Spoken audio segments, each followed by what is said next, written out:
Жамбыл облысы Қордай ауданы, Қордай ауылы нөмір 4-ші Балжан Бөлтірікова атындағы мектеп-лицейінде Жамбыл түлек KZ жобасы аясында сөзден іске шарасы алтын бесік шаңырағының ұйымдастыруымен онлайн кездесу жүзеге асты.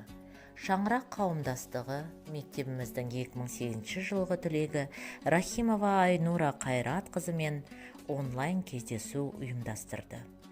Айнур Қайратқызы мектебіміздің табалдырығын 1997 жылы аттап, 2008 жылы тамамдады. Мектеп қабырғасында Айнур Қайратқызы көптеген іс-шараларға, олимпиадаларға қатысып, алтын белгіге үміткер үздік оқушы болған.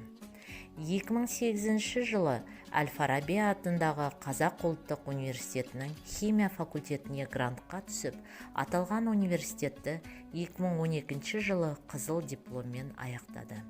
Бакалавриаттан кейін бірден осы университетке магистратураға түсіп, 2014 жылы тамамдады. Академиялық мобильділік бойынша тағылымдамаға Экс-Марсель университетіне барды. 2012 жылы физика-химиялық зерттеулер мен анализ орталығына лаборант қызметіне орналасты. 2015 жылы Әл-Фараби атындағы Қазақ ұлттық университетіне докторантураға грантқа түсіп, 2020 жылдың 27 ақпанында докторлық диссертациясын сәтті қорғады. 2019 жылы Францияның Марсель қаласына ғылыми тағылымдама бойынша барды. 2016 жылы тұрмыс құрып, 2 бала тәрбиелеуде. Қазіргі таңда катализ, жанармай және электрохимия институтында ғылыми қызметкер болып, ғылыми жобалармен жұмыс жасауда.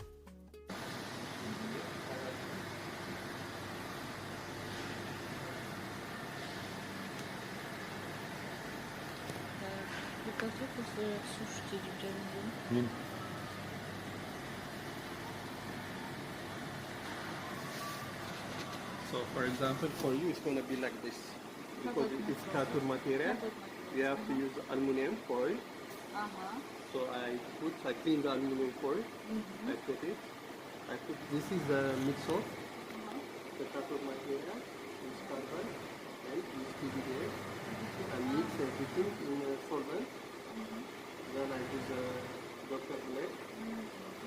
Then I put it here. I dry overnight.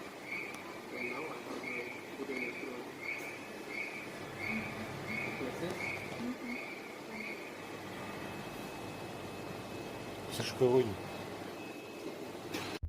Мен 7-ші сынып оқушысы Арман Сәбина, сізге қояр сұрағым. Осы сіз таңдаған мамандық несімен сізді қызықтырды және болашақ ұрпаққа айтарын? Сұрағыңызға үлкен рахмет.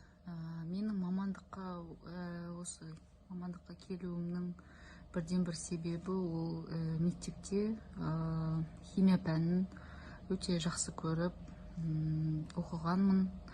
Ол да Айгүл Тоқтаровнаның үлесі өте көп. Содан әрине ғылымға деген құштарлығымның арқасында деп ойлаймын. Осы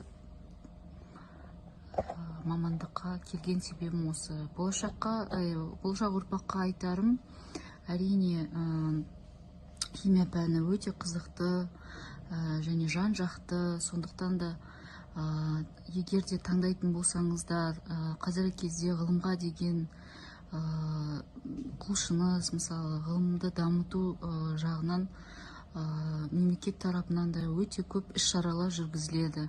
Сондықтан да таңдасаңыздар құр қалмайсыздар. Өте жақсы мамандық, өте жақсы пән.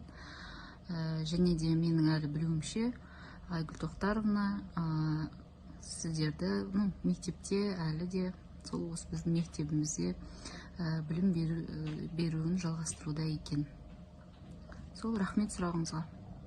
Сәлеметсіз бе, Айнур Қайратқызы? Мен нөмір 4-ші Балжан Бөлтірікова атындағы мектеп-лицейінің 7-ші сынып оқушысы Амантай Алуай. Менің сізге қояр сұрағым, сіз бала кезіңізде қай мамандық иесі болуды армандадыңыз?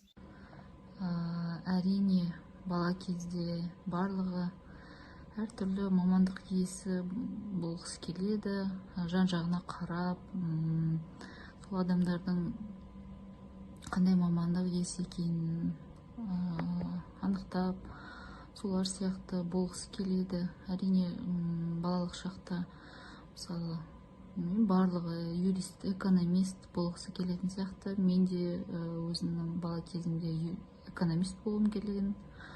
Бірақ өсе келе армандарың да, көзқарастарың да өзгереді екен. Сондықтан да мен өзімнің таңдаған мамандығым ол химик, және де бұл мамандық таңдағаныма өкінбеймін. Және осы өзім мамандығыма өте ризамын, себебі қазіргі кезде сәтті химиктердің қатарындамын. Докторлық диссертациямды да қорғап алдым. Мұның барлығы осы химия пәнінің арқасында. Рахмет сұрағыңызға. Сәлеметсіз бе? Мен 10-шы А сынып оқушысы Өкен Айбар. Менің сізге қояр сұрағым, сіздің осы жетістіктерге жету жолыңызда қандай қиындықтар кездесті? Сұрағыңызға үлкен рахмет. Мен айтайын дегенім, айтқандай қиындықтарға тап болдым деп айта алмаймын.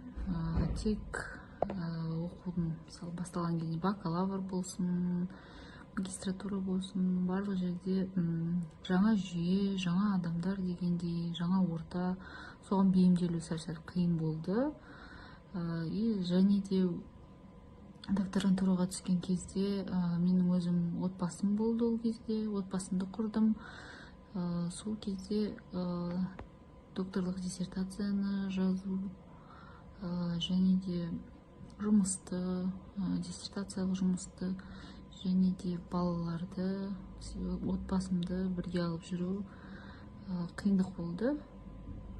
Ал бұлай анау айтқандай қиындыққа тап болмадым. Рахмет үлкен сұрағыңызға.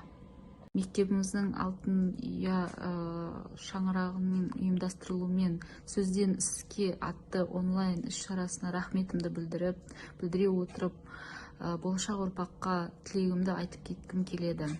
Ең бастысы өздеріңіздің жан-жақты дамуларыңызға үлес қосыңыздар, және де біздің мұғалімдеріміздің, ұстаздарымыздың айтқандарын бұлжытпай орындап, ата-аналарыңыздың үміттерін ақтауға тілектеспін. Және де алдағы уақытта көптеген белестерді бағындыруға сіздерге тілектеспін. Және де атап айтқанда өзімнің алтын ұя мектебіме рахметімді білдіргім келеді. Осындай дәрежеге жеткеніме ең алғашқы ұстазыма, атап айтқанда Әбітаева Сұлу тәтейіме, және де біздің сынып жетекшіміз Егенбердиева Замира Айтқазы қызына, ол қазіргі кезде 4-ші мектепте жұмыс істемегенімен біздің қалыптасуымызға, осындай адам болуымызға көптеген үлесін тидірген адам осы кісі болып табылады. Және де маған деген көзқарасым, химияға деген көзқарасымды, құлшынысымды және де қызығушылығымды арттырған Шотанбаева Айгүл Тоқтар қызына рахметімді айтамын.